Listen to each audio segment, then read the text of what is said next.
Yeah, okay. So, title of my talk is Grow Up. Now give me the next slide. Okay, I'd like you to take a look at that slide. Just look at it. The very first line in the song is, I've been staring at the edge of the water for as long as I can remember, never knowing why. So just look at it again. So when I was a little boy, growing up in Philadelphia, we used to spend our summers in Wildwood, New Jersey. Anybody know that place? Yeah, okay. Wildwood, New Jersey. We'd go there, and spend our week or 2 weeks vacation at the ocean. And I would stand literally at night and look at that line. When this song, when Mindy suggested this song and I listened to the lyrics, I wasn't really familiar with the song that much. I'd never seen Moana.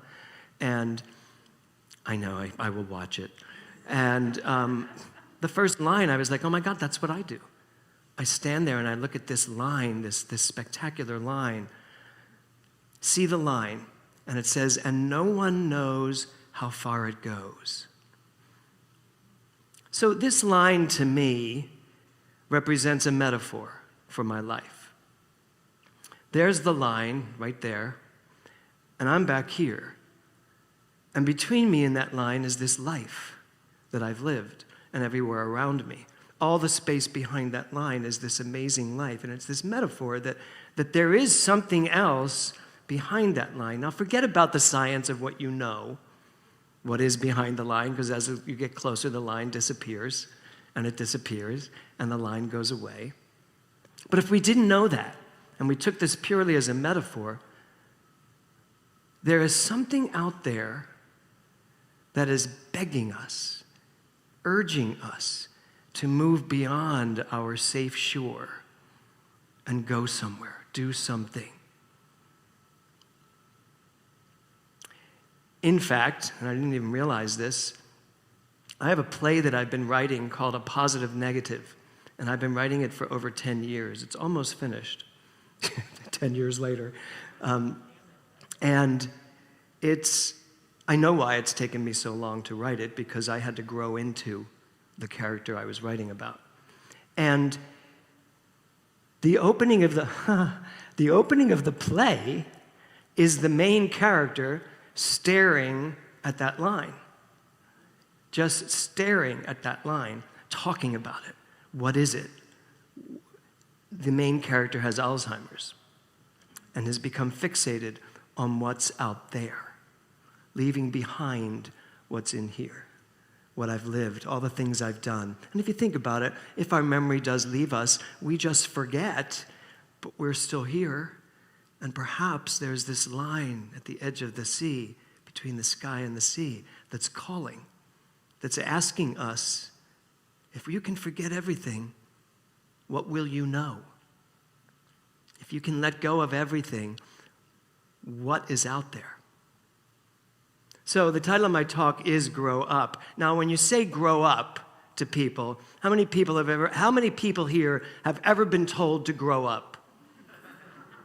It should be all of you, because you're at this center. Think about it, right? I've been told to grow up so many times. I wish I had $1 for every time someone said to me, oh, grow up. Isn't that, who does that? Oh, Joan Rivers, grow up. So, grow up. It usually means stop fooling around, right? Or it usually means be responsible. See things as they are. Get out of that cloud. Get out of that imagination of yours. Stop daydreaming. How many people here daydream? Good. So, my talk today is not about that grow up. It's not. In fact, it's the exact opposite of the idea of grow up in terms of become more responsible. For me, it means this. First of all, grow means to expand, as we read. Up certainly means to take my consciousness to a higher place. So it would mean for me to grow into this upward momentum of consciousness. It is not about getting realer, because I am less interested in the real world of facts and way more interested in the metaphysical world of truth. Because if I can see what's going on in the world from the perspective of knowing the truth, I have a better chance at rising right above it and growing up to that place of knowing. And let's face it, we all have tons of things in the world today that can get our attention, yes? Just turn on the news or read the newspaper. There will be a lot of things that get your attention. I'm not one of those ministers that says you should avoid all that. Not at all. In fact, I would like to collect people into the understanding that no, you should not turn your eyes away from what's going on. You should not turn your mind and your consciousness away from what's happening in the world. Not if you have grown up. Not if you have grown into an upward consciousness so that what you look at benefits from the consciousness you're looking at it with. And the more we can all do that in this world, the better this world will be. Now, conversely, if you are not there, turning away can be a good choice because you know what it's going to do to you. Cause and effect is what happens when that does something to you. There's the cause, you're the effect. So that's cause and effect the way most of it must mean it. And yet spiritually, cause and effect is I am the cause to the effect of my life. So I need to be the cause, not suffer from secondary causation, which is where I take that and think about it and let it affect me. So that's my concept of grow up. And as I was putting the talk together, do you remember this quote in the song? Could you give me the next slide? I don't think this is working, Gilmore, so you'll have to do the slides. See the line where the sky meets the sea, it calls me. So I just ask you, in your life, what is calling you? Just think for a second. What is calling out to you? What is calling for you to hear it, to listen to it? What is calling for you to do something? Perhaps you need to get out of the job you're in, be done with something. What is calling you to do something, actively calling you? Next slide. Remember this guy? So here's what's funny about this guy, Peter. So he's the eternal boy. I have been called Peter Pan more than I can count in my life. The eternal boy, because I look so young, clearly. I'm sure that's what it is. But I have been called Peter Pan. I have also been diagnosed as someone who has the Peter Pan syndrome. Do you all know what that is? Yeah, I don't think it's a real thing. But, shh. So, it's my husband laughing. So the Peter Pan syndrome just means that you're not willing to grow up. But they mean it in such a way that it's kind of derogatory. It's like you're not responsible, you're not accountable, you don't want to do things. You don't want to do things the way we tell you they should be done. Is there anyone in here who feels that they are that person? You don't want to do things the way they tell you to do them. Who wants to follow the rules perfectly? Good. Too boring, exactly. No, and I'm not here to start a riot, But I am here to say we are not meant to grow up. We were not born into this world to be turned into automaton adults who are responsible and follow the destiny that we've been told to follow. That's what that little girl in Moana is singing about. I only watched the video, I didn't see the movie, but I gather she's this little girl who wants to leave the village. But everybody else in the village, just by the lyrics, are all happy. They all know their jobs. They all fit into the design, it says in the song, by design. But here's the thing, who is designing your life? So repeat after me. I won't grow up. I don't want to go to school. Just to learn to be a parrot. And recite the golden rule. How'd that feel?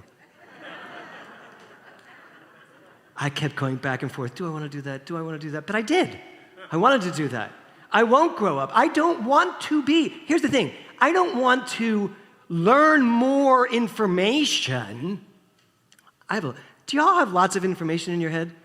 I have a lot of information in my head. I am not interested in getting a doctorate in more information.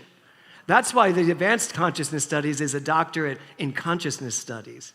So it's not about learning more and being more specific about what the brain does. No, it's about what more is there to know, which is why this month is all about questioning, being willing to question.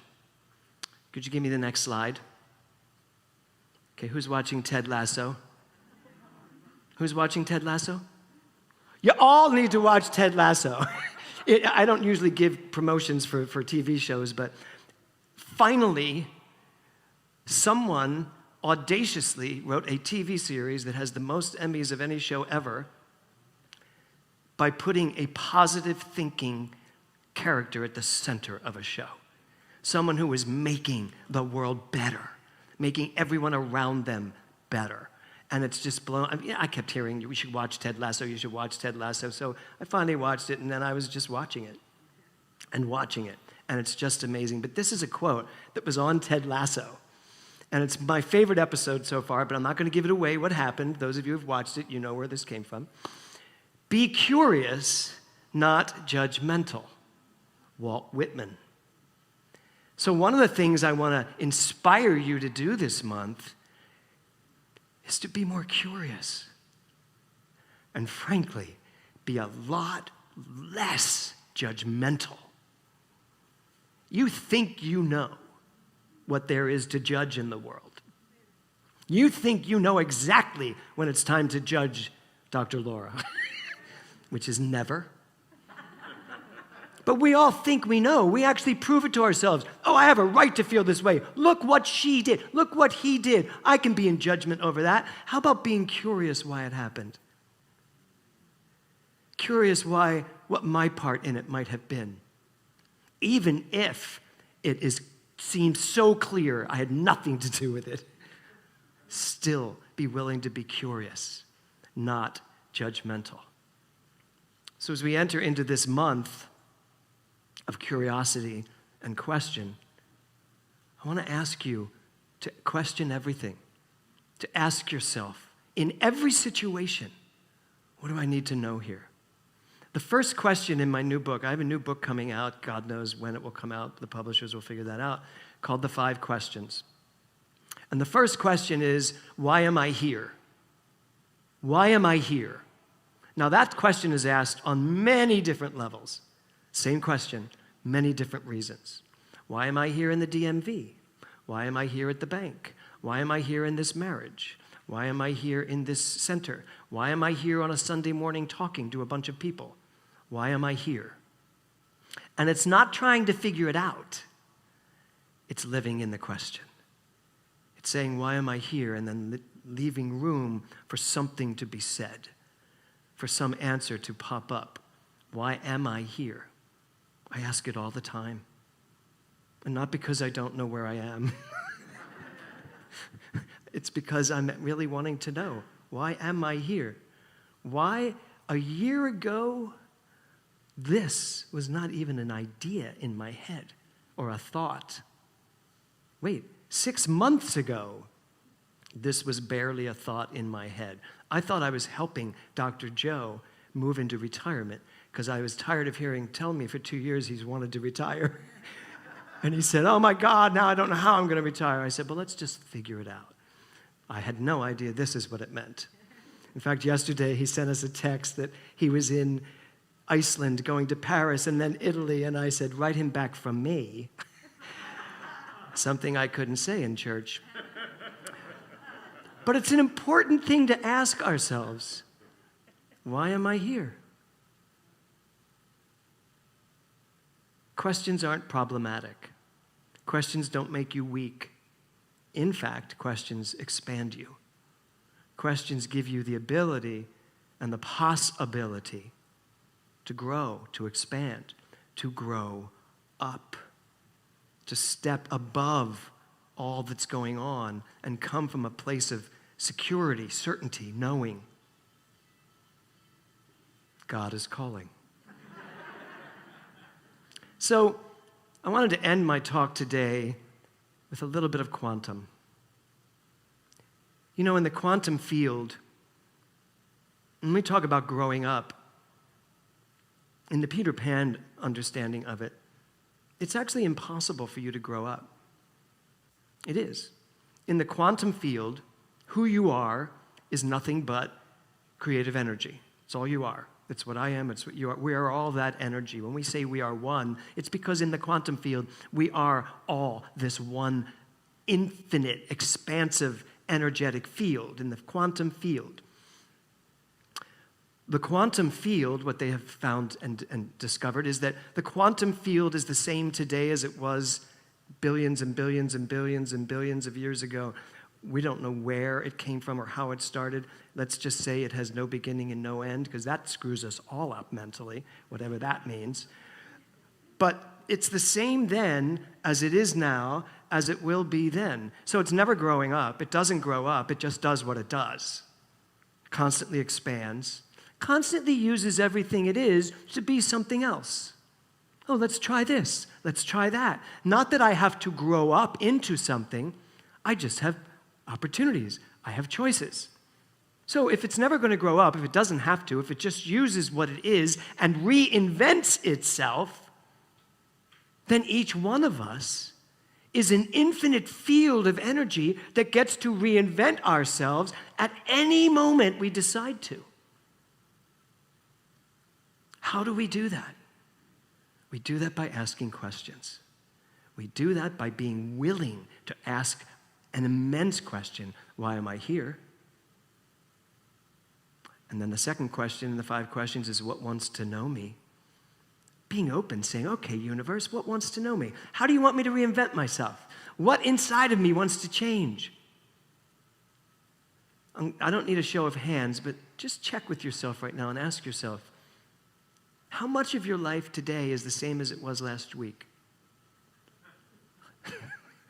How much of your life this year is similar to what it was last year? Now, some of you have things that you're changing. I get that. And I'm not saying change your life up just to change it up. That's not what I'm saying. I'm saying ask the questions and then see, where do you want to reinvent yourself? And I know that's an overused term. I'm going to reinvent myself. I'm now going to be a belly dancer. Anyone? But when I say reinvent myself, I actually mean reinvent myself from the inside out, not the outside in. Not trying to change something to make me feel like I'm doing something, but to actually go inside and change it. Be willing to reinvent myself from the inside out. And not to beat a dead horse with Ted Lasso, but ever since I started watching it, you know those things that say, what would Jesus do? I'm now like, what would Ted do?